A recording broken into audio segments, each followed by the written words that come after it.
Howdy folks, and welcome to another episode of Stanley and the Sea Can. All right, what do we got here today? So we had some questions from people saying, hey, is a crush washer reusable? What's the rubber O-ring deal? How does all this stuff work? Etc., etc. It comes into play, I guess, when you're doing certain amounts of maintenance on your firearm and whatnot. You might need to remove these and change these things. So we got here is a thread adapter, and because it's not a barrel or anything like that. So we can see here we got our nice 1/2 inch 28 threads, which is the standard from 5.56 style firearm. So here's our muzzle brake, right? So let's say we thread her on, and then it wants to just naturally stop there. Well, that's not great, because this piece here, the flat surface, is supposed to be straight down. So how do we make this stay in such a position? So there's kind of 3 ways you could do it.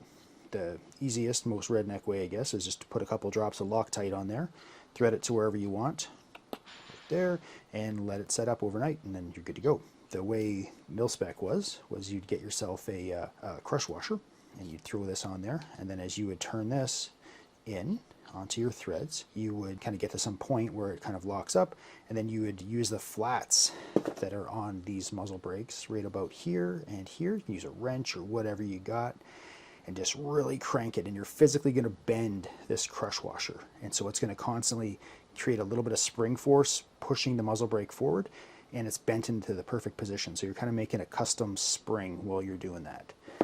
And depending on how hard you have to squish it, sometimes you may have to go around a full circle or like 3/4 of a circle or something, which could squish this so hard that these inner edges here kind of bite and dive in, and they'll dive into this undercut where we have to cut into the threads when we make these things for clearance, tooling clearance, and you can't get it off. So if that's the case, you can just use a bit of a Dremel or something and just kind of zip a little line on both sides, or even one side, and you can kind of snap it and then unthread it off.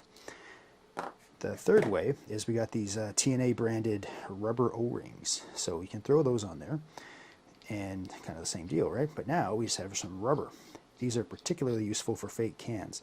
So there we go. We got our muzzle brake on, but it's out of time. So now we can just kind of go a little bit harder and squish the rubber, and there we go. Now it's in the right position. And the rubber compound used in these is a high temperature, high stress type stuff.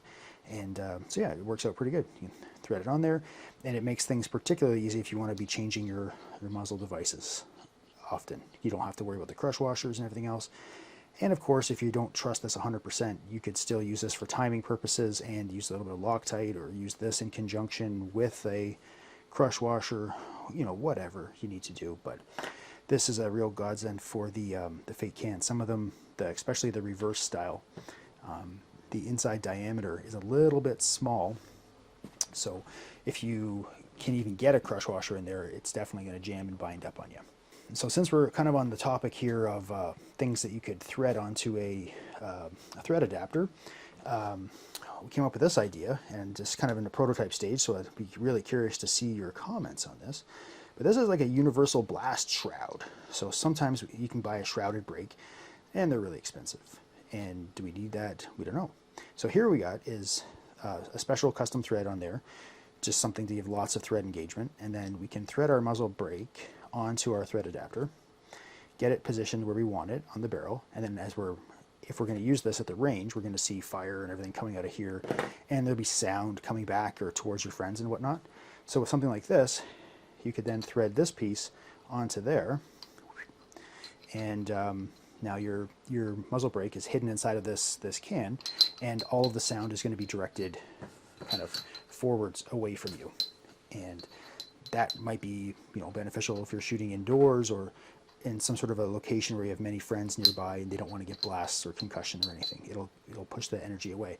And then if you want to take it off to go home, or you want to make some noise, you can just literally unthread this thing and leave this on there, and it's low enough that you'll see right over it with your scopes and your optics and such. So yeah, it's kind of a prototype stage thing. So let me know if you're interested in that. And of course, we appreciate, as always, likes and subscribes to the videos, and questions and comments. So if you like these kind of prototypes and seeing things beforehand, before they come to the mainstream market, just maybe write prototypes in the comments. And if you don't really care about this, you just want to see things that are existing already, let us know too, and just say existing reviews. in the comments. All right. Thank you so much. And just like Grandma used to say, what's the secret of having a smoking hot body as a senior? It's cremation.